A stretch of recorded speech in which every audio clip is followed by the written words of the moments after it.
Russia, once proud of its strength and stability, is now boiling under the pressure of its own decisions. History has shown us that regimes don't collapse because of politics alone. They collapse when ordinary people can no longer eat, live, or survive. Hunger, scarcity, and economic suffocation have brought down empires before, and today, Russia is standing on that same cliff.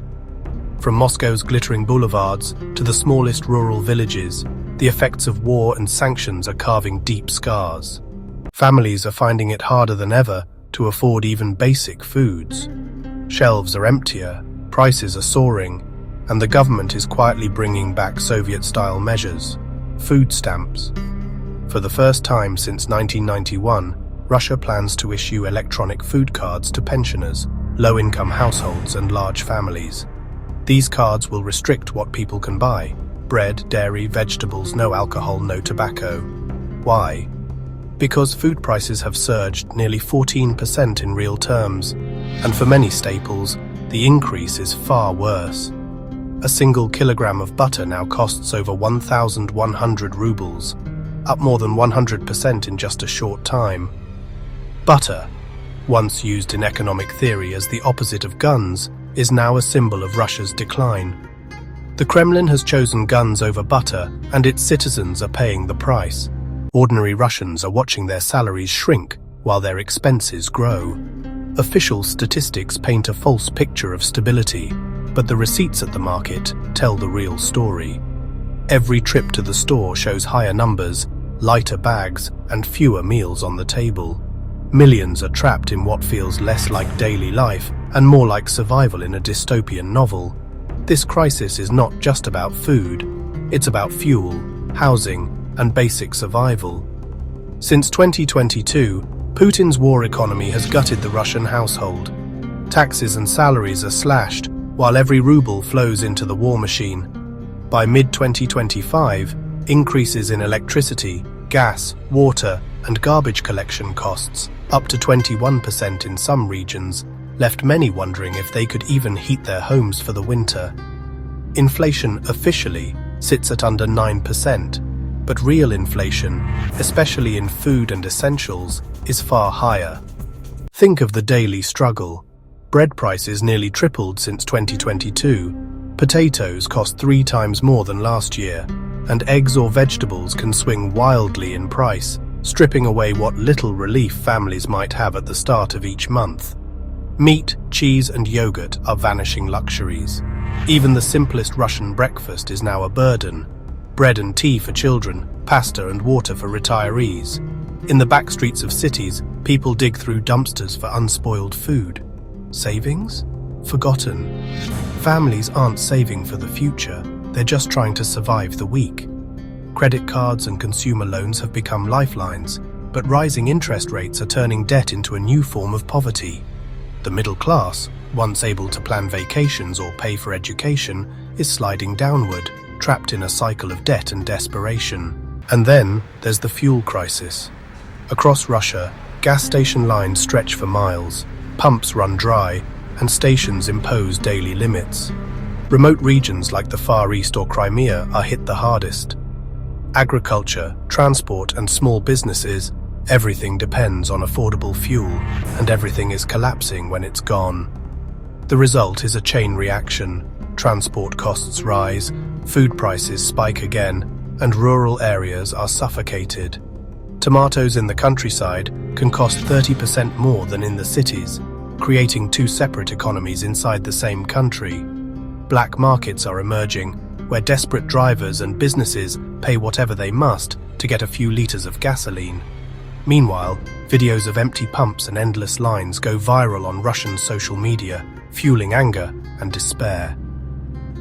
The Kremlin's temporary export bans and controls have only bought time. They haven't solved the deeper problem. Refineries are being attacked, logistics are broken, and the entire system is crumbling. Behind these numbers and shortages are millions of real stories.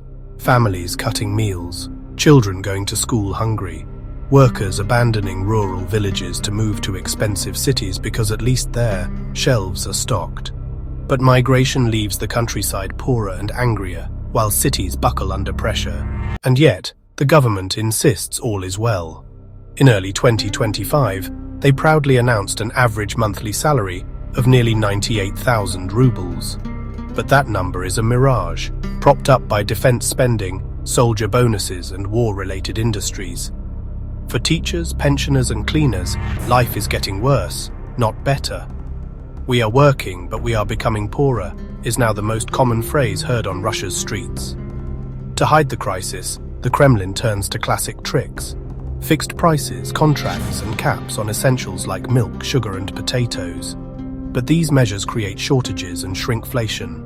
Packages get smaller, ingredients get cheaper, and quality drops. Labels stay the same, but what's inside is less. Russian families are paying more for less food, less quality, and less life. And so food coupons return, digital cards for survival, not prosperity. For millions, this is the clearest message yet. Russia is no longer providing opportunity, it is only providing bare survival. The crisis doesn't stop at food or fuel.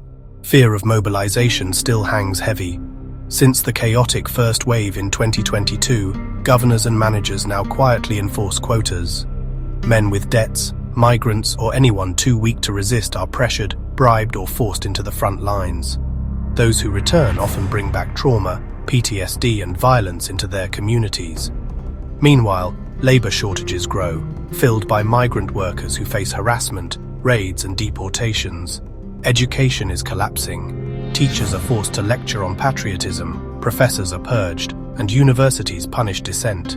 Even attending a foreign conference can be considered treason. Courts no longer function as courts. They are tools for silencing critics. Vague laws criminalize discrediting the armed forces, giving the government free power to crush anyone. Dissenters are branded foreign agents, losing their jobs, freedoms, and futures. Even Russia's elites, once untouchable, feel the fear. Before the war, power meant safety and wealth. Now, even the privileged know they could lose everything overnight. In this climate, survival for ordinary Russians is not about hope, it's about invisibility.